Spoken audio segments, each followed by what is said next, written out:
South African farmers will be relieved, in particular sector of farming anyway. One of the country's most famous exports was recently judged to be a valid brand, granted a higher-end protection status, not only ownership of the Rooibos name, but also broadening its trade potential. And CNBC Africa's Benedict Pather reports. More job opportunities and a greater global reach. These are two of the end goals for South African Rooibos farmers, who have recently won a 10-year battle to trademark this indigenous South African product with geographical indicator status in the European Union. South African growers and producers of Rooibos tea will have exclusive right to use the word Rooibos in describing their product, and no one else who may be growing Rooibos or trying to market something else as Rooibos will be allowed to use that name at all. The move to GI status, spearheaded by the Department of Trade and Industry, comes after various French companies attempted to trademark Rooibos. This would have severely limited the local export potential of this 900 million rand industry. At present, South Africa exports 3/4 of the 6,000 tons it produces annually into the Eurozone. However, producers are increasingly targeting new markets in developing economies, particularly in the Far East.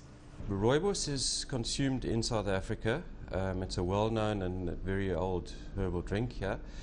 Around 8,000 tons or 8 million kilograms of the tea are consumed here. Rooibos is also exported to around 50 countries worldwide.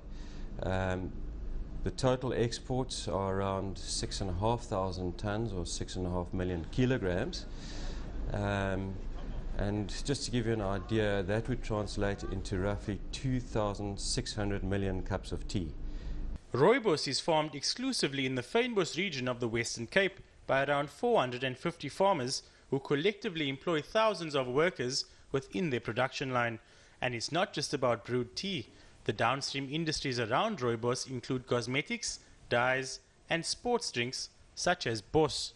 Having this GI being established for Rooibos, it really means that it's going to boost the industry here locally in South Africa, boost the farming communities, and that's just going to create more jobs. And in addition, Rooibos is going to be seen as more of a premium tea and really establish its place on the world tea map. And so with that really means more revenue overall for all the players in the industry, and really positioning us as a Rooibos industry and a Rooibos player in a great place in the international markets. The problem with South Africans is they don't see Rooibos as a health drink, but Rooibos competes in the market with Ceylon tea. And I think people overseas, especially in the United States and in Europe, they see Rooibos as a herbal health drink, which is what we should do too, because it has an inordinate amount of health properties. There's blood pressure, that it affects blood pressure, it aids blood pressure, the maintenance of normal blood pressure. There are many studies regarding that.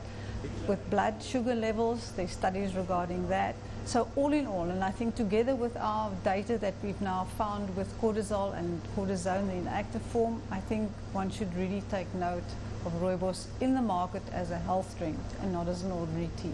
Rooibos is not the only local industry that was granted GI status. A similar rank has also been assigned to honeybush tea, a native product of the Cape region, as well as Karoo lamb, granting producers within those industries exclusive protection as well as marketing rights. Benedict Pather, CNBC Africa, Cape Town.